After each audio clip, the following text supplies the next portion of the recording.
Today is Memorial Day. Today we honor those who, in Lincoln's elegant phrase, gave the last full measure of devotion. Those who sacrificed their lives for our country. To all of them, thank you. What is it to sacrifice? Well, in baseball, it's to make an out in order for your teammate to score a run or at least advance a base. It's a rarely used play these days, but it's sometimes useful. T.S. Eliot wrote that the progress of an artist is a continual self-sacrifice, a continual extinction of personality. Personality, as my dear Suzanne would point out, is derived from persona, meaning mask. It's the face we present that hides our true selves. What is your true self? Your true self is the conscious, deliberate, intentional expression of God. It's time to reframe sacrifice, to get back to its roots.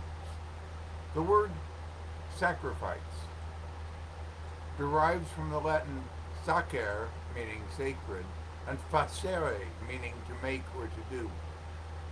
To sacrifice means to make sacred. The Greek word for healing originally meant sacrifice to the gods. To heal, we must be whole.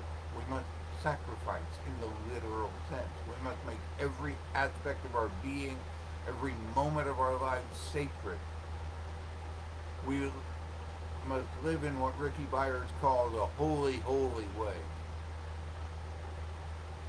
Ross Bishop points out that quote, our concepts of being healthy and holy both come from the same Proto-Germanic word, I hope I'm pronouncing this correctly, chalias, Khailaz,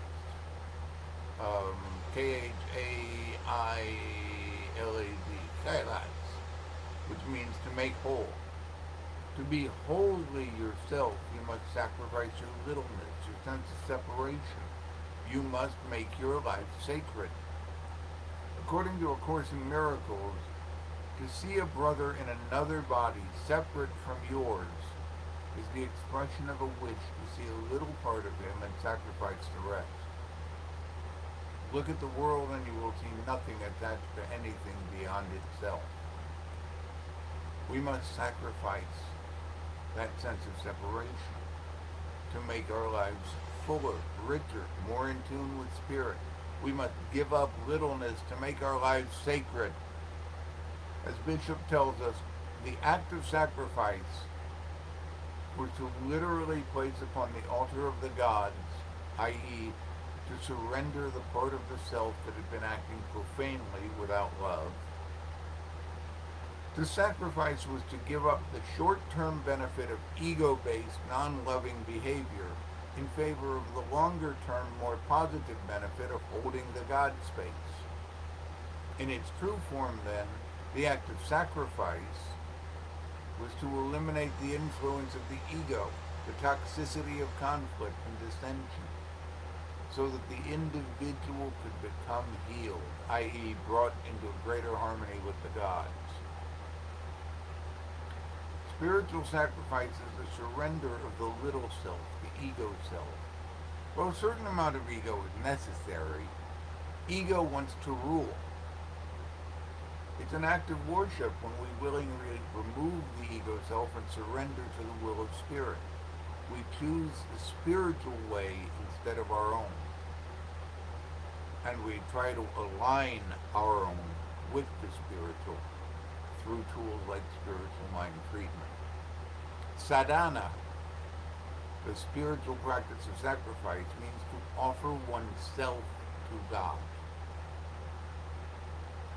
God is expressing as and through each of us by means of a body, mind, wealth, intellect, ability. When we offer these unto God, when we align these with spirit, we start making spiritual progress. Offering a portion of what we have, all we are, is important. When we offer all that we have, all that we are unto God, our spiritual journey becomes complete. As Jesus said, render unto God that which is God's. We attune to the frequency of the divine within so as to become our most sacred expression of our highest, deepest, and greatest. As we give up littleness and ego, we make our own lives more sacred, more aligned, fuller. To quote A Course in Miracles again, those who would see the witnesses to truth instead of to illusion ask that they might see a purpose in the world that gives it sense and makes it meaningful. Without your special function, this world has no meaning for you. Yet it can become a treasure house as rich and limitless as heaven itself. As Ernest Holmes put it, the world has learned all it should from suffering. You are a unique, unrepeatable expression of God. As such, you are sacred. That's why we protect life, because it's sacred, because it's holy. It's God in expression in a unique way and a necessary way. Jan Gerard writes, it's about believing in yourself and giving yourself a chance to shine. But you can only shine brighter than everybody else if you have enough fuel. And the fuel doesn't come from sitting around and waiting. As the song says, everything is holy now.